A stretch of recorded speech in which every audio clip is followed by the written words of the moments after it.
Hello. Okay, so I wanted to demo the issue I'm still having with the new connector you guys gave me. First, let me show you what I have here in my IIS8. Everything is going over to the WS config 1, and I put in the newest SAP redirect that you guys gave me. It's set up globally, so all the host headers are fine. I'll show you right now. Sorry, the handler mappings. As you can see, the handler mappings are all in here. And if we click on all of them, they're going to that SAP redirect. Same for all of them. Just want to make sure you see that. All right, so I have my default website. I just want to show you the simple one. Don't mind these. And then I created a test local one. All right, the default website basically goes to my www root. In my www root, I have just the IIS start page and then the server CFM. And the server CFM is a plain, simple script that just says write dump the server. That's all it is, right? And then www root 2 is just a copy of www root. And what I did here is I just removed the handlers so it doesn't process CFM for this one. Okay. So now here is, here's me hitting that site. Here's me hitting localhost. So you can see it's real fast, and then here's me hitting server.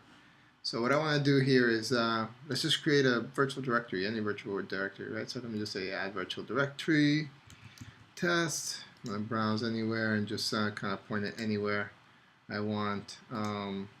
Let's say I want to go to whatever, over here. I'm just going to create it. So now that I've created it, I'm going to hit localhost servers, and as you can see, it hangs.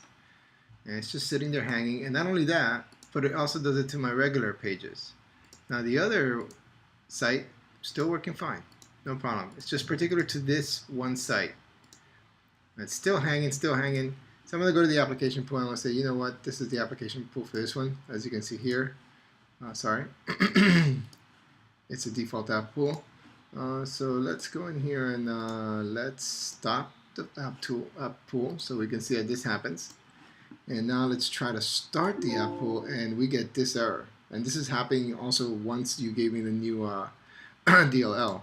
I actually have to go and stop ColdFusion in order for me to be able to start the app pool. Oh, hold on. Let me refresh here. I think I actually have to. All right, start. Okay, let's see, what didn't I? No, it's not even starting at all. Why is that? But let me start the application server. That's what I need to do.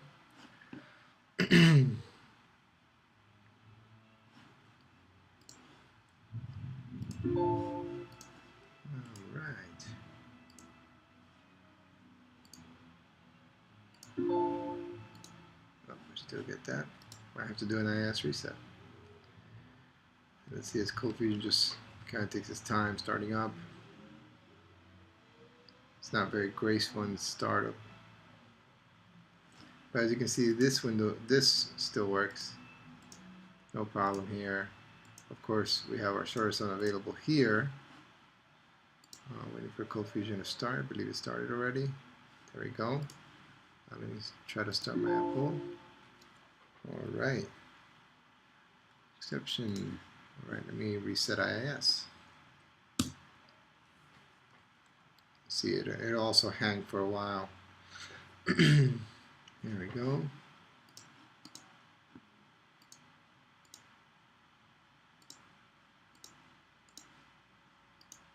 There we go. Now we're back. And let's go for that first hit. 1, 2, 3. So that's not about 3 seconds. As you can see, we're back up again. So everything's good, and it was simply because we added that virtual directory. Now it works the same way the other way. Let's do that. Let's I have ColdFusion here. I'm going to remove that virtual directory. Sorry, I'm going to remove it. Now that I did that, here we go, and we're on a hang on everything, right? Not this. That other site's working fine. Now I'm going to try to do an IIS reset. You guys kind of see it just hang there for a real long time. It wasn't like before. it's hanging, but if I tell it to stop ColdFusion server, you should see that once it stops, it should go ahead and stop the processes pretty quick after ColdFusion stops. So it should be, there we go. Boom. It's ColdFusion with the connector is doing something with IIS8 that I don't know where to look, but I wanted to show you guys in the video so then you guys can try to do this yourself. It's, you know, there's no load required, there's no nothing. It's just an issue that if you do anything with IIS8, it just locks up the server, and this never used to happen with ColdFusion 10. This is absolutely new. If you have any questions, please contact me. Thank you.